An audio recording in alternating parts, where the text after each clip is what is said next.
Queridas amigas, queridos amigos, muy buena noche. Estamos aquí con un rostro que os resultará completamente familiar, que es Emilio Carrillo. Buenas noches, Emilio. Muy buenas, un abrazo muy fuerte, Enrique. Igualmente, y bienvenido a este que ya sabes es tu canal. Bueno, Emilio, no hace falta que os lo presente. Su currículum es suficientemente largo e importante como para que lo incluya en la descripción de este vídeo y no dediquemos mucho tiempo a ello, pero es, entre otras muchísimas cosas, economista de gran prestigio, de larga trayectoria. Ha sido, entre otras muchas cosas, vicealcalde de la ciudad de Sevilla, antes de abandonar completamente la política a través de una profunda transformación personal a consecuencia de una experiencia cercana a la muerte que tuvo, y conocéis su obra de espiritualidad y de acción, de invitación a la acción. Son dos cosas que él ha compatido siempre, ha hecho compatible siempre muy bien. Y por cierto, aunque él me decía no hablemos de eso, he de anunciaros que Emilio tiene un nuevo libro en puertas. No sé si es en puertas o ya tienes ejemplares y se puede adquirir ese nuevo libro, Emilio. Aunque hablemos de ello en otra ocasión. Sí, pues muchas gracias, Enrique. Sí, el libro está saliendo en estos días, o sea que por tanto está llegando a librería en estos días y tiene una temática, yo diría que profunda, sin duda ninguna, porque se habla de la mística de San Juan de la Cruz, pero lo he intentado hacer sin evitar ni mucho menos, todo lo contrario, esa profundidad, de la manera más amena posible. Y creo que es un libro, tiene como título La sabiduría de Dios escondida, sabiduría de Dios escondida, y creo que es un libro muy ameno porque nos invita a lo que es la experiencia de Dios y la espiritualidad, leyendo y aprendiendo ni más ni menos que de San Juan de la Cruz. Así que gracias por citarlo, Enrique. No, a ti, pero yo he insistido mucho en que por favor lo mostraras a nuestros amigos, pero tú me has dicho es que no tiene nada que ver con el tema.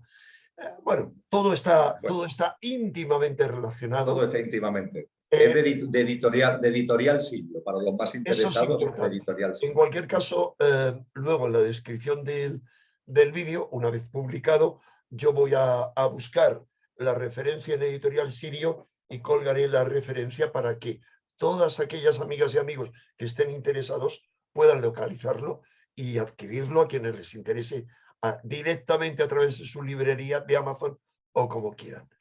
Bueno, decías tú que ahora vamos a hablar de algo mucho más mundano y más próximo. Según cómo se vea, yo recordaba, Emilio,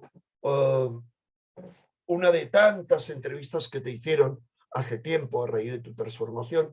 Era una entrevista de comienzos de la década de 2010 y se publicó también en un libro editado por Sirio, que no tengo por aquí a mano, una colección de entrevistas con figuras de primera línea, como tú, del nuevo pensamiento. Y en esa entrevista hablabas de 2012 y de la transformación que tú esperabas para 2012. Eh, ¿Realmente piensas, yo también tenía esa esperanza como tú, de que eso fuera un antes y un después? ¿Piensas que fue una esperanza de transformación colectiva frustrada? Esa es mi visión. Te pregunto, ¿compartes esa visión o piensas otra cosa distinta? ¿Qué ocurrió o qué no ocurrió en 2012? A mi modesto entender, Enrique, el 2012 aportó exactamente lo que correspondiría que aportara. Lo que creo es que a la hora de acercarlo al público, esa sabiduría profunda sobre lo que el 2012 produjo o iba a producir, cuando hablábamos del antes de que sucediera, creo que hubo algún tipo de error del diagnóstico en cuanto que se acentuó mucho lo fenomenológico, es decir, los fenómenos externos. Y había muchas personas muy pendientes de fenómenos externos. Recuerdo, por ejemplo, brevemente, los 3 días de oscuridad. Y la gente creía que los 3 días de oscuridad es que el sol iba a eclipsar y íbamos a estar sin sol, por ejemplo. Lo cierto, yo lo entendí así antes del 2012 y intenté modestamente explicarlo así. Lo cierto es que el 2012 tiene un mensaje que no es exterior, sino que es interior, aunque conlleva cambios en el exterior. No tiene nada de fenomenológico en esa fecha concreta, sino que es el fin de un ciclo y el inicio de otro ciclo. y no tengo ninguna duda, Enrique, que ese nuevo ciclo comenzó con ese solsticio, con la confluencia cosmogónica que conllevó ese solsticio de invierno concreto del año 2012 y ha traído consigo una serie de cosas. Lo que ha traído es una aceleración de los procesos de transformación, una aceleración que nosotros vivimos como conflictos, vivimos como tensiones, pero que no son ni más ni menos que el inicio del parto, por decirlo de alguna forma, el inicio de lo que va a dar lugar a algo nuevo, las contracciones y los removimientos de ese parto que ya comenzó. Y yo creo que el inicio, insisto, se produjo en aquel momento, que fue el 2012, que además tuvo como aliciente añadido el que lo acompañó lo que ya los mayas y otras tradiciones espirituales y otras culturas denominaron la sala de los espejos. Y la sala de los espejos son circunstancias que dejan todo a la vista, que permiten que todo el que quiera ver pueda ver, en lo externo y en lo interno, hacia nosotros mismos para conocernos mejor y hacia afuera. Y yo creo que una vez que han transcurrido prácticamente, vamos, más de 9 años, vamos hacia el 10º, de aquel 21 de diciembre del 2012, podemos comprobar cómo esto ya se ha plasmado total y absolutamente. Esto ya no es un anuncio, es una realidad. Actualmente, Enrique, tú lo sabes también como yo, las personas que te siguen a ti, que están viendo este vídeo, también lo saben seguro, todo está a la vista. Hay unas circunstancias personales, sociales, colectivas, hay unas circunstancias que nos hacen que aquel que quiera ver, porque eso es distinto, el que no quiere ver no ve, claro, pero aquel que quiera ver, todo está a la vista. Y creo que la conversación, el diálogo que vamos a mantener va a ser un buen exponente de que todo está a la vista. Así es. Bueno, yo comparto esa visión que tú tienes, aunque tengo la impresión de que no sé si cada vez hay menos gente que quiera ver, pero ante toda la situación que hemos vivido durante estos últimos años, me ha asombrado que gente que aparentemente estaba en un nuevo pensamiento, en un nuevo paradigma, no ven lo mismo que tú y yo vemos. No hace falta detallarlo mucho, no vaya a ser Claro. que eliminen este vídeo, pero hay De, gente que de, no ve eso lo se, mismo. de eso se trata la sala de los espejos, es decir, todo lo deja a la vista, más allá de autoengaños, más allá de disimulos, todo lo deja a la vista. También lo que tú acabas de compartir, Enrique, todo lo En deja fin, a la vista. yo no tengo duda de que es, como tú has dicho, dolores de parto, pero a su mismo tiempo, a su misma vez, dolores de la agonía, agonía de un mundo que muere y parto de un mundo que está presto a nacer. Otra cosa es que en la escala humana, la escala cósmica, sabemos que es inmensamente grande. Decimos, bueno, pero ¿hasta cuándo? Y es que estamos pensando en escala humana y esto a lo mejor es un proceso que lleva mucho tiempo. No sé si lo piensas así o cómo lo ves. ¿Cómo ves este proceso que estamos viviendo? Porque yo creo que hay mucha gente preocupada, como yo, por decir, y viviremos el parto de ese mundo nuevo y viviremos la descomposición y el derrumbe absoluto de ese sistema terrible del que vamos a hablar hoy. Ciertamente, Enrique, como tú dices muy bien, los tiempos de la evolución de la consciencia y los tiempos de la evolución de los ciclos, que es a lo que tenemos que atender, cómo evolucionan los ciclos y cómo evoluciona la consciencia, claro, esos tiempos hacen que, comparado con nuestro calendario, nos parezcan que son tiempos lentos, pero no son lentos, son exactamente lo que corresponde.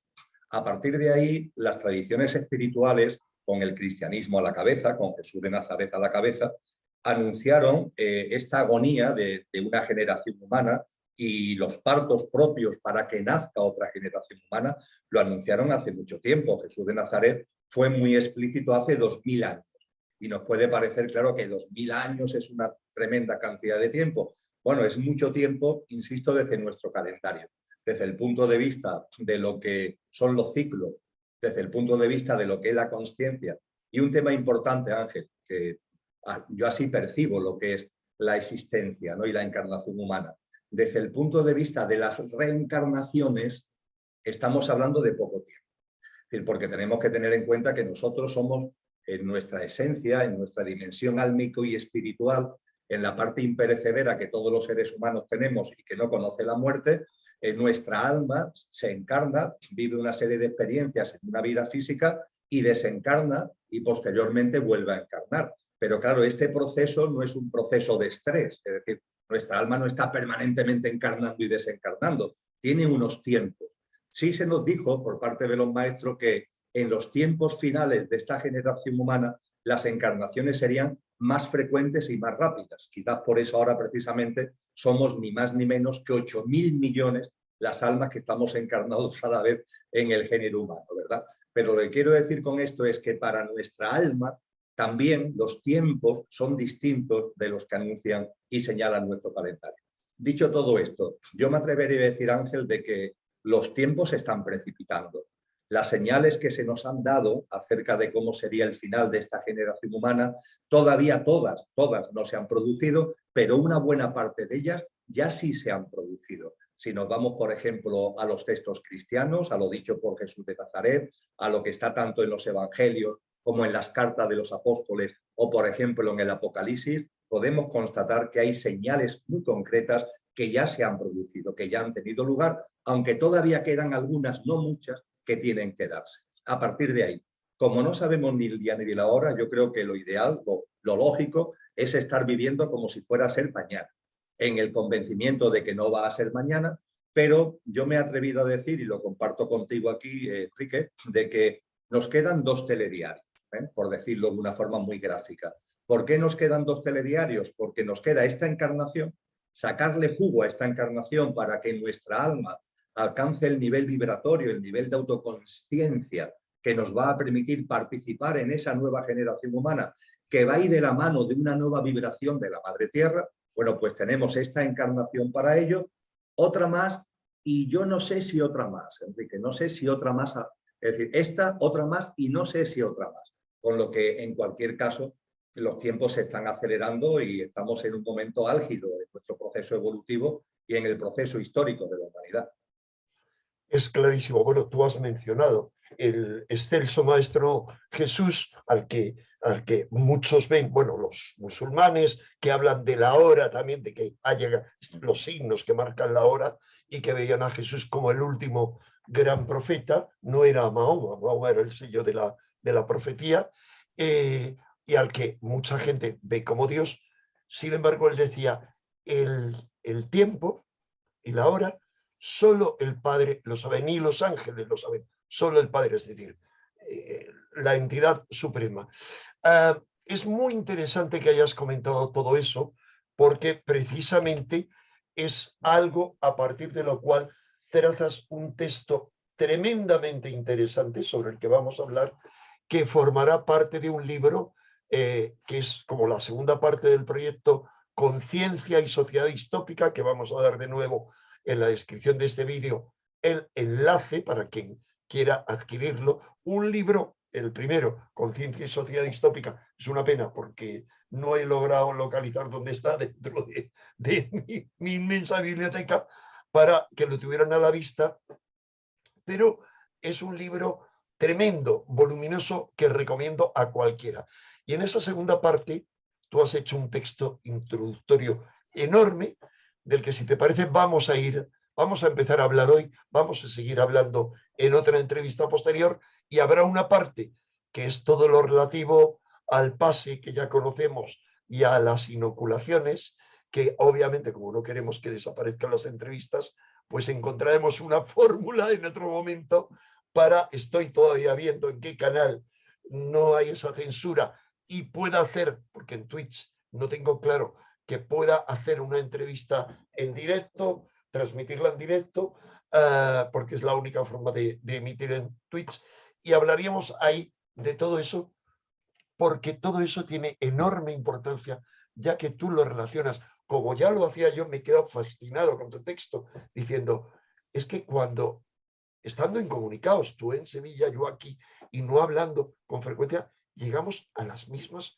conclusiones. ¿Qué tiene que ver eso con la marca de la bestia de la que habla el Apocalipsis? Bueno, ya doy el anticipo, es explosivo el desarrollo que tú haces, pero si te parece, vamos a comenzar hablando sobre eso que tú planteas como una hipótesis que sometes a la consideración de la gente que lo lee. Decías que todas esas profecías, empezando por las de los comienzos del cristianismo, hablaban, describían con toda claridad la distopía, es decir, lo contrario a la utopía que hoy está sufriendo la humanidad. Y cómo esa sociedad distópica, adelantada por libros, pues como 1984 o Un Mundo Feliz, por citar solo dos, por no hablar de V de Vendetta, por ejemplo. Uno ve la película, la novela gráfica es distinta, pero uno ve la película, recomiendo a cualquiera verla y ver cómo comienza esa dictadura a raíz de que de un bichito como el actual. Bueno, ¿y quién ha lanzado el bichito y con qué fines? Pues esos son las distopías y ya estamos viviendo esa distopía. Coméntanos eso brevemente, por favor. Sí, lo primero quizá, Enrique, sea constatar de forma muy sintética que cuando un personaje tan insigne, encarnación ni más ni menos que de lo crístico en la madre tierra a través de un ser humano, que fue Cristo Jesús, Jesús de Nazaret, cuando él habla de acontecimientos distópicos, de señales, como no sabemos ni el día ni la hora, estar atentos a las señales, nos dice él. Él podría haber puesto señales utópicas, entre comillas, que también hay cosas en la humanidad actual. Podría poner de manifiesto que habría medios para que las personas conscientes, justas, las llamaba él, pues estuvieran más en comunidad que nunca, en más interacción que nunca, dando igual la parte del mundo en la que cada uno viviera, que habría personas que su compasión la materializarían con relación a seres humanos que están a miles de kilómetros de donde viven. Es decir, podría haber hablado de una serie de señales que están en esta humanidad y que podríamos calificar de utópicas, no de ejemplares. Sin embargo, pone el acento, también otras tradiciones espirituales, en lo distópico. Esto hay que entender por qué es así. Es así porque nuestra mente computa mejor lo distópico que lo utópico. Tenemos que reconocer que es así. Nuestra mente concreta, que funciona en la dualidad, que todo es positivo y negativo, bueno y malo, curiosamente computa mejor, le da más importancia, entiende mejor lo negativo que lo positivo. Hace una barbaridad, porque la vida no puede ser rota entre lo negativo y lo positivo, pero nuestra mente lo hace. Y curiosamente, dividiendo lo positivo y lo negativo, le da más importancia a lo negativo. Un ejemplo, y con esto concluyo esto que quería puntualizar, la salud y la enfermedad. Si una persona está sana, eso tiene un sentido profundo en su evolución consciencial. Si una persona enferma, tiene una enfermedad, esa enfermedad tiene un porqué y un para qué. Son distintos porqués y para qué es posible, pero tiene un porqué y un para qué y no llega por casualidad a su vida. Pues bien, sabiendo esto, nuestra mente, sin embargo, dice que la enfermedad es negativa y la salud es positiva. Y a partir de ahí, ¿a qué le presta atención la mente? A lo negativo, a la enfermedad. Una persona cuando está sana no se levanta por la mañana, no conozco a muchas que lo hagan, y le dan gracias a la vida y se da gracias a sí mismo por estar sano, por tener un nuevo día maravilloso que afrontar por delante, lleno de energía y de salud. No, la gente que está sana no se da cuenta siquiera que está sana. Sin embargo, cuando está enferma, permanentemente se da cuenta que está enferma. Un simple constipado, desde que nos acostamos, desde que nos levantamos hasta que nos acostamos, somos conscientes de que estamos enfermos. Por eso, Cristo Jesús nos da señales distópicas. Y en esas señales distópicas es muy sencillo de resumir, Enrique, enormemente sencillo. Vienen a modo de huracán de magnitud aceleradamente creciente. Un huracán que va a más de manera acelerada. Y cuando analizamos lo que es un huracán, podemos entender muy bien el proceso que Jesús pone de manifiesto. Porque Jesús nos dice que en un momento concreto, en el devenir de la sociedad, llegarían los tiempos de la desolación. ¿Qué son los tiempos de la desolación? Los males de siempre, con más intensidad que nunca. Fíjate qué sencillo. Evangelio de Mateo, capítulo 24, al que tú antes indirectamente hacías referencia cuando decía que el día y la hora solo lo sabe, entre comillas, el Padre. Los tiempos de la desolación es lo que en el desenvolvimiento humano será el arranque de ese gran huracán. Los males de siempre, con más intensidad que nunca. En el análisis pormenorizado de la realidad histórica, yo me atrevería a decir, Enrique, que esto empezó cuando se plasmó la revolución industrial. La revolución industrial del siglo XIX, que tuvo dos grandes oleadas, pues bien, allá por 1870, 1880, que es cuando ya la revolución industrial queda totalmente cristalizada. Ahí arrancan los tiempos de la desolación. Los tiempos de la desolación no son en sentido estricto el nacimiento del huracán, ya es el desarrollo del huracán. El nacimiento es todo lo previo a la revolución industrial. El desarrollo del huracán comienza con los tiempos, tiene que ver con los tiempos de la desolación. A partir de ahí, dice Jesús, vendrán después la gran tribulación. ¿Qué es la gran tribulación? La gran tribulación es los males de siempre con más intensidad que nunca, pero además nuevos males que antes nunca la humanidad ha conocido. Esos nuevos males tienen que ver, hoy lo podemos constatar, por ejemplo, con la manipulación genética, utilizado egoica y egocéntricamente lo que son adelantos científicos. Esos nuevos males pueden ser, por ejemplo, la manipulación de las personas, del inconsciente colectivo y la manipulación directa a través de unas tecnologías que per se son estupendas, pero que maniobrada desde un punto de vista egoico-egocéntrico da lugar a la célebre Big Data, el tratamiento, almacenamiento y tratamiento masivo de la información con el monitoreo de la gente, el control ciudadano, el control social, etcétera, etcétera. Es decir, cuando hablamos de nuevos males que la humanidad antes nunca había conocido, creo que nos ponemos en el momento actual. Un momento actual en el sentido amplio. Entiendo que los tiempos de la desolación fueron de 1870, 1880 a 1970, 1980. Fue un siglo aproximadamente. A partir de 1980 hemos entrado en la gran tribulación. Completamente de acuerdo. Y tiene que ver, Enrique, con la revolución tecnológica, que por sí, insisto, es estupenda, pero en una sociedad donde tiene tanto peso determinadas manos que tienen una visión egoica, egocéntrica y de servicio a sí mismo de la vida, pues pasan las cosas. ¿Qué pasa? En el esquema del huracán diríamos que esto es la maduración del huracán. Estamos en la maduración. Nacimiento, lo previo a los tiempos de la desolación, el desarrollo del huracán, que son los tiempos de la desolación, y la maduración, que es la gran tribulación.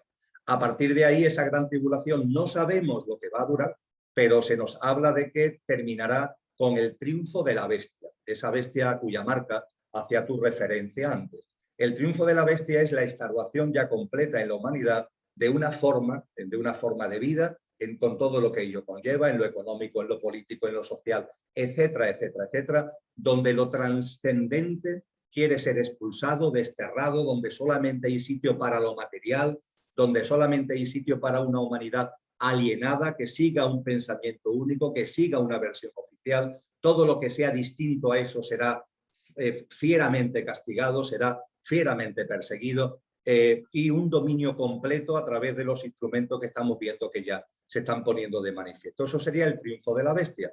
Y el triunfo de la bestia, fíjate por dónde, es muy corto. Y en eso coinciden todas las tradiciones.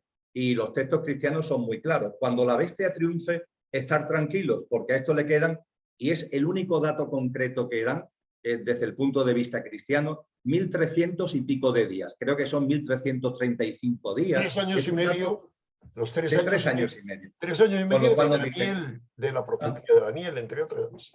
Sí, pero también lo dice el Apocalipsis, ¿También, esa también? cifra concreta, con lo cual nos dicen, es verdad, ese sistema, por decirlo de alguna forma, se plasmará totalmente, tendrá un éxito absoluto, pero en cualquier caso no tengáis ninguna duda que eso va a ser corto, porque ese triunfo de la bestia abrirá las puertas al corte, al cortamiento, a un proceso en el seno de la humanidad en colaboración con la Madre Tierra, que dará lugar a la parusía, a una presencia vibracional maravillosa que va a ocasionar el surgimiento de una nueva humanidad. Y termino, Enrique, poniendo de manifiesto esto porque es muy importante. La Madre Tierra, el planeta Tierra, es nuestra gran aliada.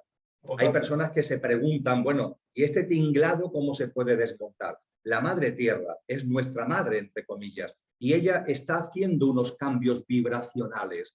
Y serán los cambios vibracionales de la Madre Tierra los que generen un escenario vibracional nuevo en el que esas almas a las que hacía referencia anteriormente solo podrán estar encarnadas en este escenario nuevo aquellas almas cuya vibración tenga sintonía con la vibración más alta de la Madre Tierra. Y las que no tengan esa sintonía acorde con la vibración más alta de la Madre Tierra seguirán su camino evolutivo por otro sitio, pero no sobre la Madre Tierra, una Madre Tierra que estas tradiciones espirituales llaman la Tierra restaurada, habida cuenta del aumento vibracional que va a vivir y que las almas que nos hallamos, entre comillas, en libre albedrío preparado para ello, creciendo desde el amor, creciendo desde un comportamiento de vida solidario, cooperante, no en el servicio a mí mismo, sino con la mano tendida a los demás, no desde el recelo, no desde el distanciamiento social, no desde la ofuscación y el aferramiento a lo material, sino con una visión distinta, pues tendremos la vibración para ser semillas activas y participantes de esa nueva humanidad. Completamente de acuerdo. No puedo estar más de acuerdo y compartir más esa visión, aunque será una visión que para tantísima gente que están completamente de acuerdo con el discurso oficial y que nos llaman negacionistas, a quienes no hacemos sino afirmar, dudacionistas, como decía el coronel Baños, es una cosa, pero sí, somos negacionistas en cuanto a que negamos la instauración y el sometimiento al materialismo, ya que tratan de convertirnos en robots, en cyborgs, instalando algo de lo que tú hablas ampliamente en este texto y hablaremos. Pero es muy interesante lo que tú has dicho. No hay más que hacer recordar a la gente los acontecimientos que se nos pasan como si fuera algo normal. Acontecimientos, por un lado, de la madre tierra reaccionando como nunca antes y con tal intensidad y continuidad había reaccionado a través de la atmósfera, de las temperaturas, de la climatología, de los terremotos en los volcanes y un amplio etcétera, pero paralelamente que veamos qué está pasando con Rusia y China aliándose contra un Estados Unidos enloquecido, quiero decir, enloquecido en cuanto a toda la... O sea, ¿cómo se preparan esas fuerzas que han sido claramente anunciadas por la Biblia y por otras profecías? En fin, quiero que hables tú y no hablar yo. La cuestión es que, más allá de esas tradiciones, tú cuentas en ese texto tuyo que la distopía es el resultado inevitable de un sistema que está en manos de una élite egoica y egocéntrica. ¿Nos puedes explicar eso, por favor, Emilio? Muchas personas se cuestionan la realidad de la existencia de unas pocas manos, vamos a llamarla así, de un grupo de personas que sean los que llevan a cabo el dominio de un sistema que en lo económico, en lo social, en lo político, etcétera, etcétera, está trayendo consigo tanto conflicto, tanta confusión, tanto dolor y tanto sufrimiento para la humanidad y para todos los reinos de la naturaleza y también para la Madre Tierra. Y hay muchas personas que se lo cuestionan y consideran que esto puede ser simplemente una percepción conspiranoica. Tú me conoces a mí, de conspiranoico no tengo absolutamente nada. Creo que... Yo sí. Yo inventé esa palabra, y yo sí, pero la inventé para reírme de mí mismo y de quienes nos decían eso. Ahora, perdona, me permito hacer un comentario breve. Sabes que se han publicado recientemente documentos que demuestran que fue la CIA quien a finales de los años 60 ideó la etiqueta teoría de la conspiración. Claro, tenían que tapar la teoría de la conspiración en torno a Kennedy, en torno a la guerra de Vietnam, Golfo de Tonquín y tantas cosas. Perdón, Emilio, que te he interrumpido. No, por favor, a todos los complementos y aportaciones que consideres oportunos. Faltaría más. Hacía la matización de que a mí, no, al haber creado yo esa palabra, que lo reconoció así la Fundeu, pero la secta de los mal llamados escépticos automáticamente lo tuitearon, dice, ya está borrado, diciendo que lo demostraran. Hombre, lo voy a demostrar con un libro que me reconoce como tal y con un artículo que publiqué muy interesante. Es una chorrada, pero es un término que ahora lo utilizan. ¿Cómo decir negacionista del Holocausto para lanzárnoslo y para etiquetarnos? Disculpa, Emilio. Sí. Nada, en absoluto, Enrique. A lo que quería ir es que lo que voy a compartir ahora no están sacados de fuentes, entre comillas, de estas que estos que ponen en duda todo ponen también en duda, sino que son fuentes de ellos, es decir, son fuentes oficiales, para que no haya la más mínima. No quiere decir que esas fuentes que los otros descalifican no sean veraces, pero es que vamos a jugar en su terreno, ¿vale? Vamos a jugar en su terreno y vamos a hablar de las fuentes de ellos. Acudiendo a esas fuentes de ellos nos encontramos para entender lo que es esa élite que gobierna el sistema socioeconómico y a través del sistema socioeconómico todo el entramado político e institucional del planeta, podemos barajar fundamentalmente dos cosas. Primero, que en estos momentos, no en el futuro, como algunos anuncian, no, ese ya es una realidad, Enrique, estamos en un mundo donde se rige este mundo por un nuevo tipo de imperio, por un nuevo tipo de imperio. No son los imperios territoriales, no es el imperio romano, no es el imperio español, no es el imperio británico. Todavía seguimos con la visión todavía del siglo XIX de hablar como de países que están liderando. No, hoy lo que lidera la economía y a través de la economía el conjunto de la sociedad son grandes corporaciones transnacionales. Y como no se trata de hacer un discurso amplio, me voy a un solo dato que está cogido de fuentes entre comillas oficiales.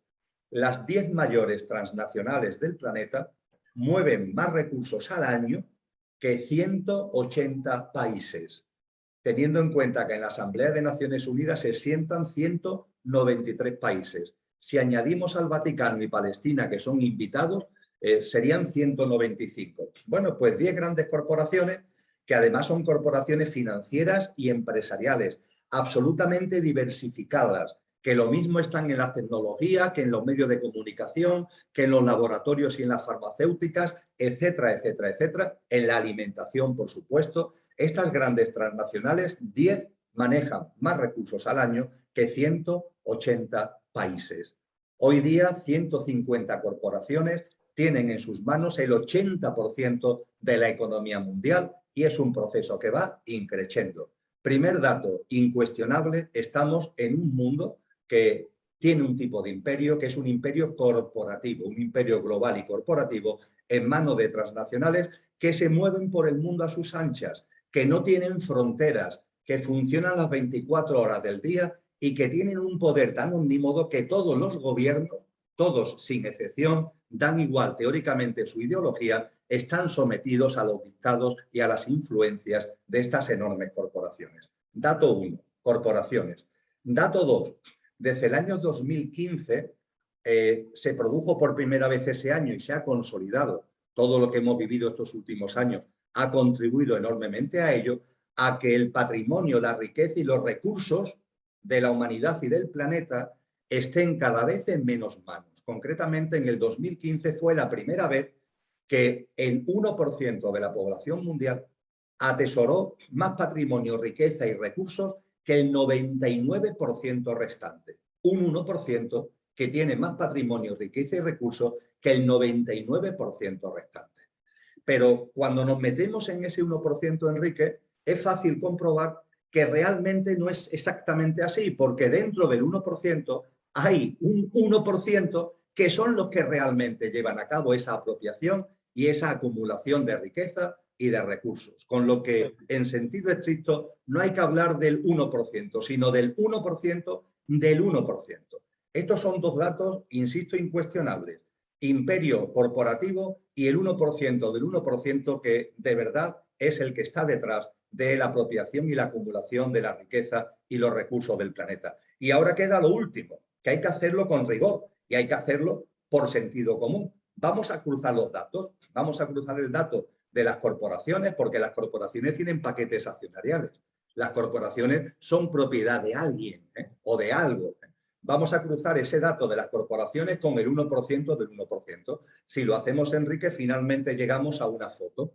Llegamos a la foto de que unas pocas decenas de personas son las que realmente manejan los paquetes accionariales de esas grandes corporaciones y las que se han apropiado de los recursos y de la riqueza de la humanidad y del planeta. Y estamos hablando, Enrique, de unas pocas decenas de personas. Yo me atreveré a decir que 40, 50, 60, no más de 70 personas son las que tienen en sus manos este sistema.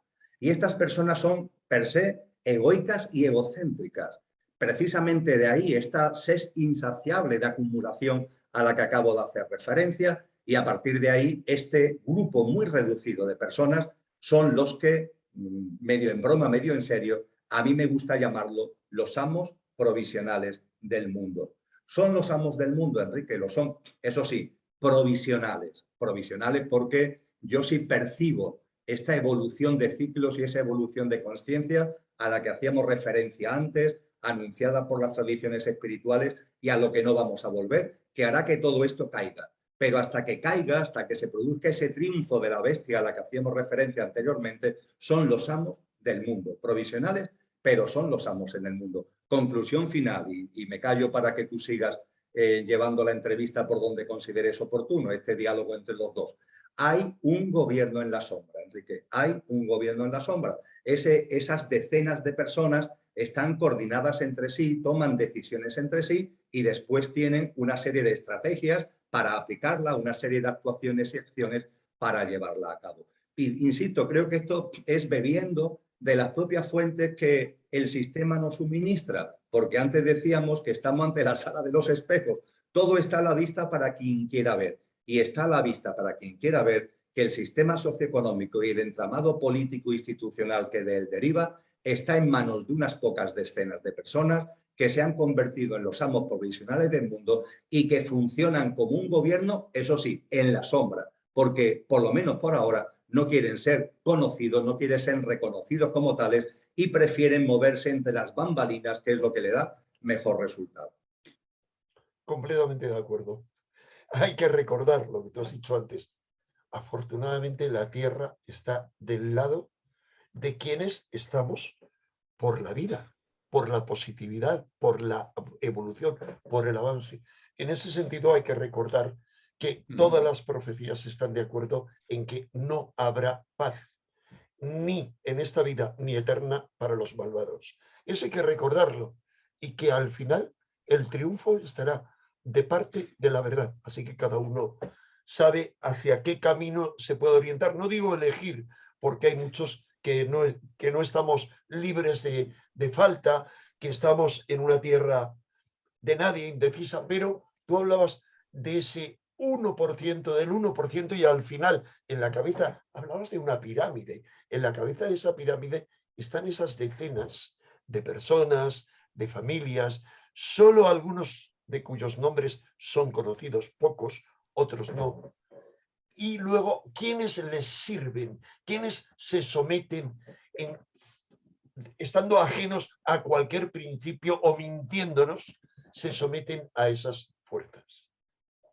Claro, y esto, Enrique, lleva a una conclusión que es muy dura, que es muy dura, porque va en sentido contrario de lo que siempre nos han enseñado y de lo que nos gustaría creer.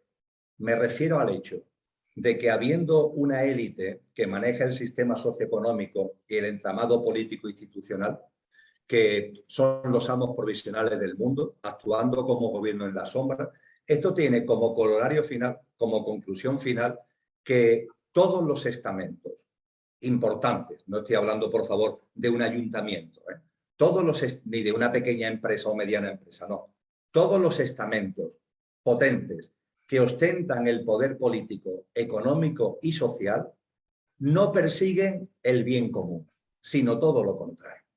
Lo que persiguen son los privilegios, la defensa de los intereses, de las estrategias, de los objetivos de ese gobierno en la sombra.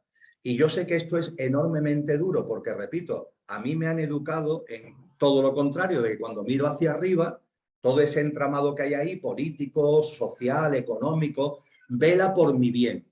Que se pueden equivocar, pero velan por el bien común. Pues bien, esto es una gran mentira. Yo diría que la mentira de las mentiras. La realidad es que estos estamentos de poder no velan, no quieren, no persiguen el bien común, sino todo lo contrario. Y esto para mí es fundamental, Enrique, entenderlo, porque veo a muchas personas que quieren avanzar en el ámbito de la conciencia, pero que siguen mirándolos esperando cosas de ellos, siguen mirándolos como si ellos fueran a tomar alguna medida, algunas le proponen reformas, ¿por qué no mejoramos esto? ¿Por qué no reformamos aquello? Vamos a ver que estos estamentos no persiguen el bien común, con lo que todo lo que tú propongas o dejes de proponer con relación a ese bien común, por un oído le entra y por otro oído le sale, o peor todavía, es como una pared que no escucha absolutamente nada.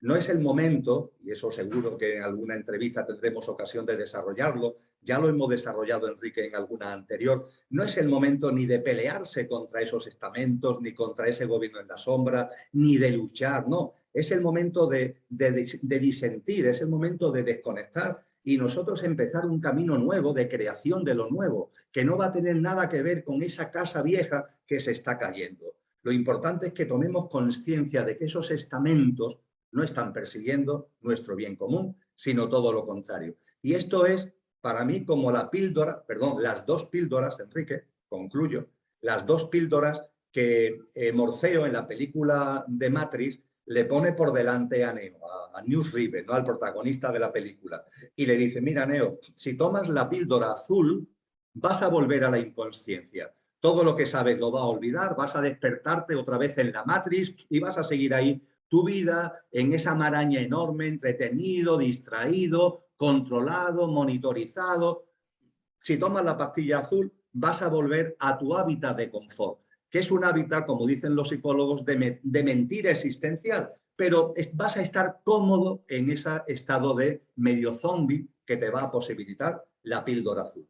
Si tomas la píldora roja, lo que va a pasar es todo lo contrario, es decir, vas a ver la realidad, la vas a ver plenamente. Y es maravilloso porque te vas a dar cuenta de cómo funciona esto. Eso te va a abrir perspectivas nuevas para tu crecimiento, para tu evolución. Pero eso sí, es incómodo porque tus sistemas de referencia, los que han querido inculcarte, se van a caer. Y al caer esos sistemas de referencia, tú te vas a encontrar, pues, eso incómodo, a veces dolido, también ninguneado, también calumniado, puede ser que incluso perseguido por unos o por otros, y eso no le gusta a tu mente, ¿verdad? Pero esto es la pastilla roja, que es la que te va a posibilitar ver la verdad.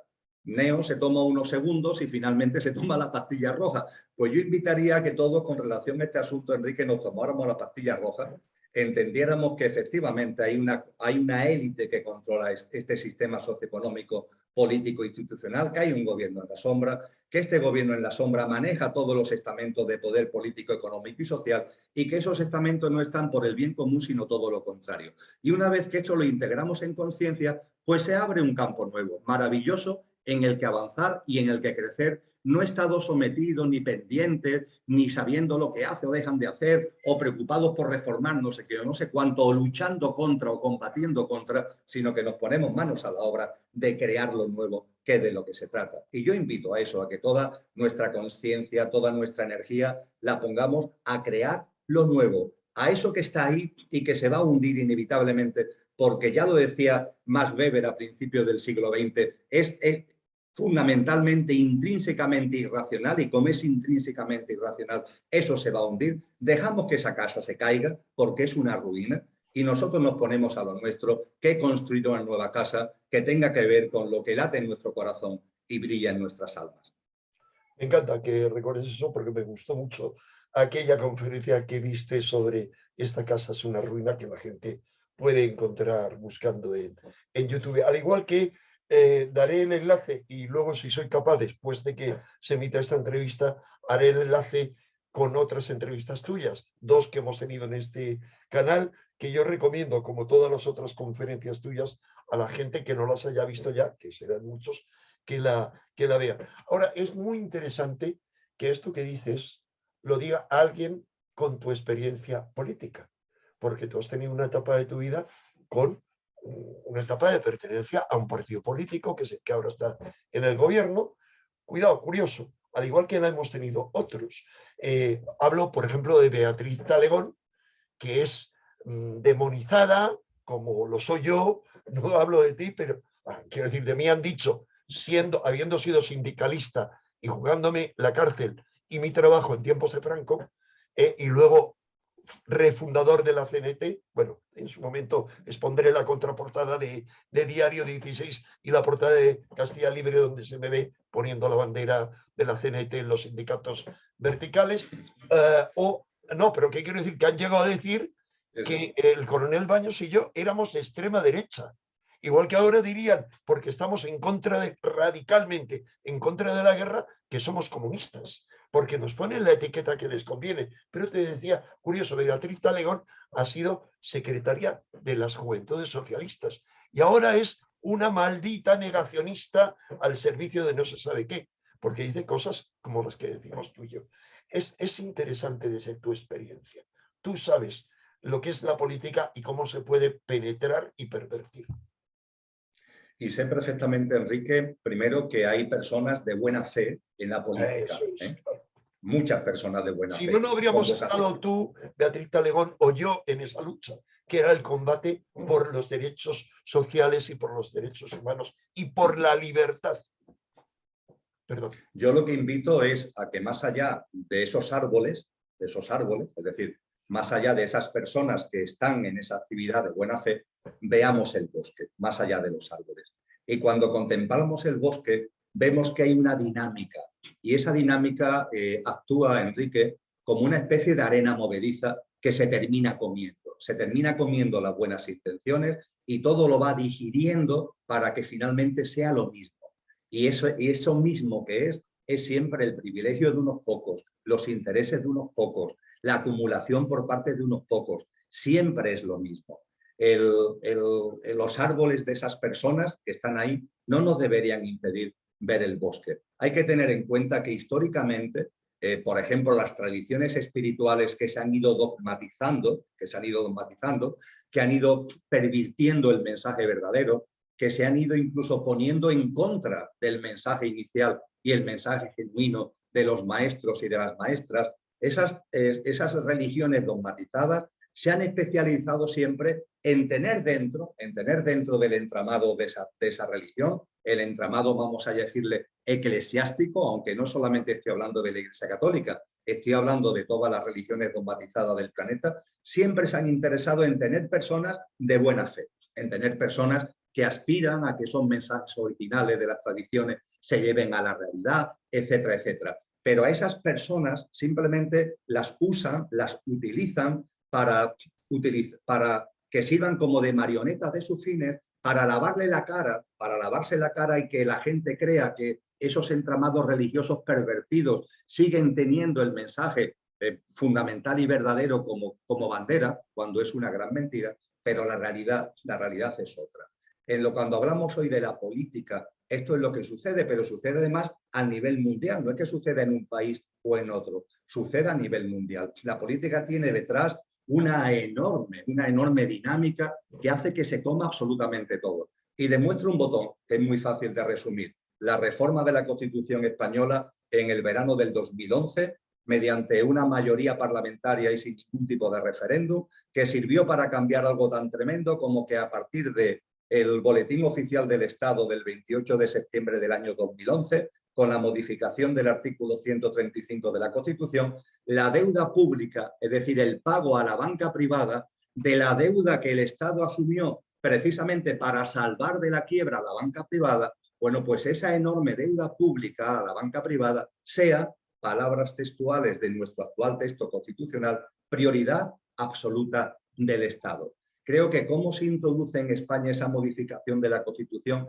de espalda a la gente, con algo tan tremendo como que lo primero que le corresponde al Estado español no es la educación, no son las pensiones, no es la salud, no es la vivienda, no son servicios sociales básicos, sino pagar la deuda a la banca privada, cómo eso se mete, cómo eso, dando igual el color político, porque es una propuesta apoyada por los dos partidos mayoritarios a la vez que tiene este país. Creo que es un buen exponente, no nos vamos a detener en ello, pero lo pongo como botón de muestra de cómo hay una influencia tan tremenda, tan potente, que hace que las voluntades políticas y que los árboles que están en ese bosque tengan sin ningún tipo de remedio que doblarse ante el poderío y ante los influjos del sistema y de ese gobierno en la sombra. Creo que la modificación de la Constitución española del 2011, no creo, lo sé, es estudiado a nivel mundial como una clara plasmación. Hay muchísimas en todos los países, pero esta es especialmente clara de cómo todo un entramado político parlamentario, gobierno, poder legislativo, poder ejecutivo,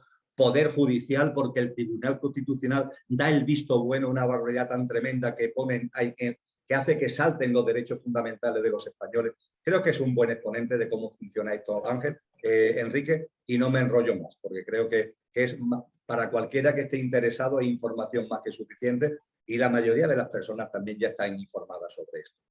Tú nunca te enrollas, Emilio, y es un ejemplo clarísimo cuando vemos en este momento lo esclavos que somos de la banca, que dentro de poco nos va a cobrar por tener dinero ahí, pero al mismo tiempo el sistema nos exige que no paguemos en dinero físico, Es decir, cada vez más que paguemos con tarjetas y luego vete a saber, o a lo mejor ya lo podemos saber cuando leemos eso que dice el Apocalipsis, de nadie podrá comprar ni vender si no tiene la marca de la bestia en su frente o en su mano, implantada en su mano. Emilio, hay una segunda parte importantísima de ese texto que tú has tenido la amabilidad de pasarme, en la cual afirmas y desarrollas que la meta fundamental de este gobierno en la sombra es influir en las almas para que se decanten hacia la iniquidad.